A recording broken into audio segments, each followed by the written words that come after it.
Ladies and gentleman, आज काफ़ी वक्त के बाद मैं आपके सामने एक बर्निंग टॉपिक को लेके आया हूं। देखा जा रहा है कि इन दिनों में कुछ पैरालिसिस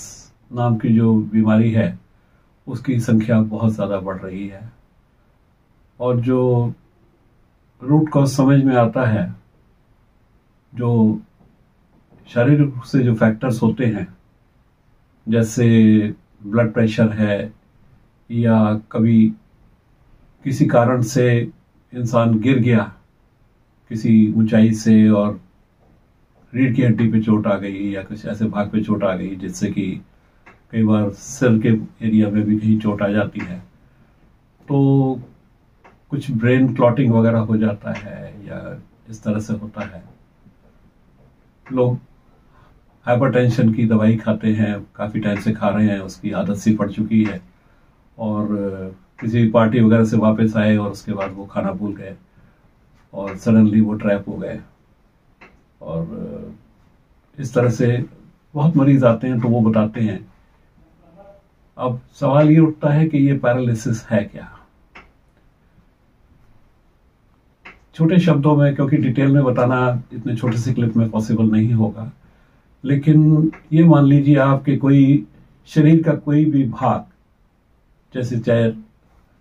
दायां हाथ हो, बायां हाथ हो, पैर हो, या दोनों पैर हो, दोनों हाथ हो, एक साइड राइट साइडेड हो या लेफ्ट साइडेड हो, हमारा जो ब्रेन से जो कमांड जाती है जिसको कैरी आउट करने के लिए सारी सिस्टम काम करता है,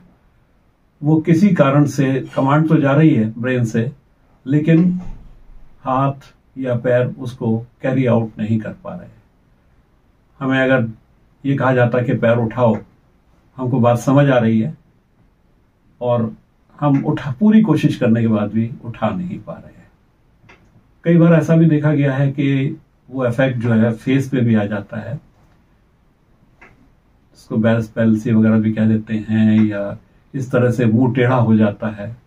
यहाँ तक इतना टेढ़ा हो जाता है कि खाना या पानी जो है वो साइड से होंठों से निकलने लगता है। अब समस्या यही आती है कि इन सब से कैसे निकला जाए। इससे पहले कि मैं उसके एक्यूप्रेशर के द्वारा उपचार के बारे में कुछ बात करना शुरू करूं, आपको मैं ये पहले क्लियर शब्दों में ये बता देना चाहूंगा कि एक्यूप्रेशर काफी इफेक्टिव थेरेपी है, और बहुत अच्छे केसेस शेयर करने के लिए हैं जहां से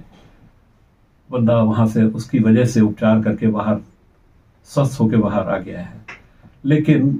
मैं बार बार हर फोरम पे कहता रहा हूं कि हमें कभी ये गलती से भी ये एज्यूम नहीं कर लेना चाहिए कि एक्यूप्रेशर पेनिसिया है, हर बीमारी का इलाज सिर्फ इसके द्वारा किया जा सकता है। मैं हमेशा कॉम्प्लीमेंट्री मेडिसिन की तरह इसको एडवोकेट करता रहा हूं। यहां पर भी मैं यही कहूंगा, और एक व्यक्तिगत रूप से जो मेरी धारणा है वो आपके साथ शेयर करना चाहूंगा कि कभी भी हमें किसी भी थेरेपी के साथ एनेमिक नहीं होना है। हमें कभी ये सिद्ध करने की कोशिश नहीं करनी चाहिए कि ये वाली फला थेरेपी जो हम प्रैक्टिस करते हैं ये सबसे ज्यादा अच्छी है। ऐसा कुछ मेरे भावना नहीं होती और होनी भी नहीं चाहिए, मैं ऐसा मानता हूं।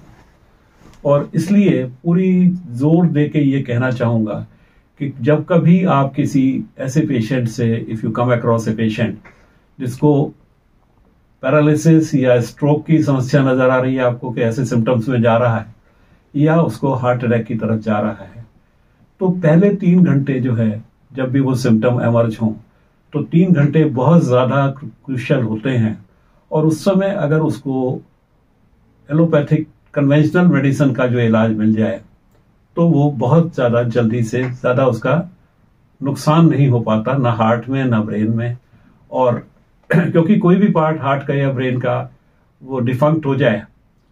तो फिर उससे बाहर निकालने में टाइम ज्यादा लग जाता है। निकलता तो है पर टाइम ज्यादा लग जाता है। इसलिए मेरा निवेदन है आप लोगों से कि कभी भी अगर आप ऐसा केस कोई घर में या बाहर सड़क पे या दोस्तों में, रिश्तेदारों में, कहीं भी आपको है, अगर आपसे कोई सलाह लेना चाहता है तो आप उसको फौरन कहिए कि जल्दी से जल्दी किसी ऐसे अस्पताल में ले जाओ पेशेंट को जहां पर पैरालिसिस का या हार्ट का पूरा ट्रीटमेंट की सुविधा उपलब्ध हो। इसके साथ अब मैं वापस आ जाता हूं कि ये बीमारी जो होती है, जैसा मैंने बताया कि चोट लग गई या हाइपरटेंशन बहुत ज़्यादा हो गया या और भी कुछ फैक्टर्स होते हैं, बिना डिटेल में जाए पैरालिसिस हो गया तो हम क्या करें। जैसे मैंने बताया कि पहला तो इमीडिएटली हम उसको एलोपैथिक की ट्रीटमेंट दिलवाएंगे, और आजकल डॉक्टर्स जो हैं वो इतने ओपन माइंडेड हो गए हैं कि जब while the patient is in the ICU, वहां भी आप अगर उनको बताएं तो एक कुशल चिकित्सक के द्वारा आप वहां पर भी ट्रीटमेंट करवा सकते हैं। और आज जो मैं पॉइंट्स आपके साथ टिप्स शेयर करने जा रहा हूं इस एंगल से कि हर बार कोई जरूरी नहीं होता, हर एक आदमी इतना सक्षम भी नहीं होता कि कुशल थेरेपिस्ट को बुला के, क्योंकि उसमें फीस वगैरह का कंटेंट बहुत ज्यादा आ जाता है। अगर वो घर पे बैठ के भी ट्रीटमेंट करना चाहे तो सिर्फ इतना फर्क पड़ेगा कि महीने 2 महीने की जगह, और ये भी कहना बड़ा मुश्किल है कि पैरालिसिस का पेशेंट महीने 2 महीने में भी पूरी तरह से स्वस्थ हो जाएगा। पर हाँ, अगर उसको जितनी जल्दी ट्रीटमेंट मिल जाए साथ में एलोपैथी के साथ साथ एक्यूप्रेशर का भी, तो वो काफी कारगर सिद्ध होता है। अब सीधा टाइम वेस्ट ना करते हुए इस पे आते हुए मैं आपके साथ अभी एक चार्ट शेयर करता हूं, जो मेरी तरीका है कि इस चार्ट को आप क्लिक कर लीजिए और उसको देख देख के आप करेंगे तो आपको बड़े आराम से आप उसको कर सकते हैं। और मैं एक चार्ट आपको दिखाता हूं, पहले इसको देख लीजिए, आप क्लिक कर लीजिए, उसके बाद मैं आपको प्रैक्टिकल डेमो देके दिखाऊंगा। इसमें मैंने कोशिश की है कि इसको मैं प्रॉपरली लेवल कर दूं। देख लिया आपने? चलिए अब हम इसको हटा देते हैं और मोइन तू इधर आओ, मैं तुम्हारे ऊपर थोड़ा प्रैक्टिकल करके बताता हूं। ये जो आपने अभी देखा कि सबसे पहले इसमें ब्रेन पॉइंट जो सबसे ज्यादा जहां से प्रॉब्लम होती है, कमांड आती है पर आगे नहीं जा रही है, तो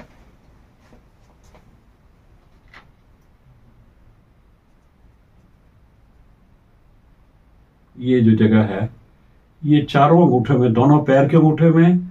और दोनों हाथ के अंगूठे में, यहां पर हम कुछ ऐसे ब्लंट गोल ऑब्जेक्ट से, इसको हम एक्यूप्रेशर में यूज करते हैं, इसको ऐसे प्रेशर देंगे। और क्योंकि ये निशान, ये जो प्रेशर पॉइंट है, ये तो दबा रहे हैं आप, पर क्योंकि इनकी जो सेंसेशन लॉस हो जाता है पैरालिसिस में, तो ये जो जगह है रिंग, यहां से भी हम डीप प्रेशर भी ऐसे रख के दे सकते हैं।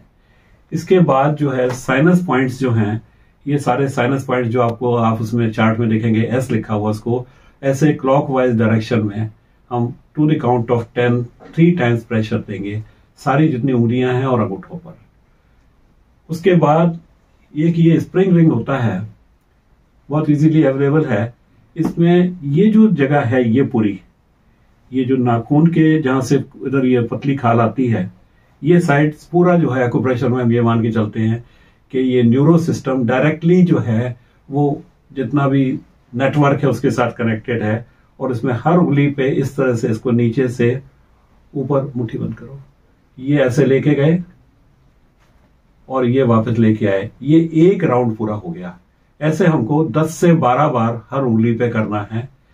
और इसको कोई भी घर बैठ के कर सकता है, पेशेंट तो खुद नहीं कर सकता शुरू में, पर अगर एक हाथ उसका ठीक है, लेफ्ट अफेक्टेड होता है या राइट होता है, तो वो भी कर सकता है 10 से 12 बार, और ऐसे दिन में 2 से 3 बार कर लें। और जो थंब है, विच इज द, जो सुजोग वगैरह थेरेपी में भी जो अंगूठा है, उसको सिर का दर्जा दिया गया कि सिर के सारे जितने भी ये हमारा एरिया है, हेड, इसको हम 12 से 15 बार इसको इस तरह से करें। तो ये जो पतली खाल है जो यहाँ ऊपर, इसके नीचे पूरा न्यूरो नेटवर्क है जो कि एनर्जाइज हो जाता है और ब्रेन ठीक से काम करना शुरू करता है। इसके बाद जो है यहां मैंने जो दिखाया है, ये पूरा जो ये रेड कलर से दिखाया है, ये पूरा हमारा स्पाइनल जो वर्टिब्रल कॉलम है उससे रिलेटेड है। इसको जो है हम इससे ही पूरा इस तरह से पकड़ के इस तरह से रोलिंग कर सकते हैं। रोलिंग से ही काफी पैर में भी और हाथ में हमको इफेक्ट मिल जाता है, राइट। और इसके साथ ये तो हमने आपको न्यूरो सिस्टम का बता दिया जो इस स्प्रिंग रिंग से करना है। यहां पर ये जगह जो है, अगर मैं हाथ को ऐसे करूं, ये जो क्रीज बनती है, इसको अगर मैं रिस्ट तक एनहेंस कर दूं ये जगह पर, इसको टुवर्ड्स द हार्ट डायरेक्शन में यहां पर थोड़ा सा लुब्रिकेशन लगा के 10 to 12 टाइम्स ये भी हम ऐसे प्रेशर दें, यहां तक किया। ये टोटल हमने अपने नर्वस सिस्टम को छू लिया, दोनों हाथों में और दोनों पैरों में, इरिस्पेक्टिव ऑफ द जो साइड ऑफ द पैरालिसिस। यानी कि अगर राइट लोब में प्रॉब्लम हुई है, कोई इन्फ्राक्ट वगैरह हुआ है, कोई ब्लड क्लॉटिंग हुआ है, या खून की रुकावट कितनी ही कुछ सेकंड के लिए भी हुई है, तो अगर राइट साइड में हुआ है तो left part of the body में पैरालाइज होगा, और लेफ्ट पार्ट में ब्रेन में हुआ है तो राइट साइड में पैरालाइज होगा। अब सवाल ये उठता है कि प्रेशर का एक्सटेंट क्या होगा, कितना प्रेशर दिया जाए।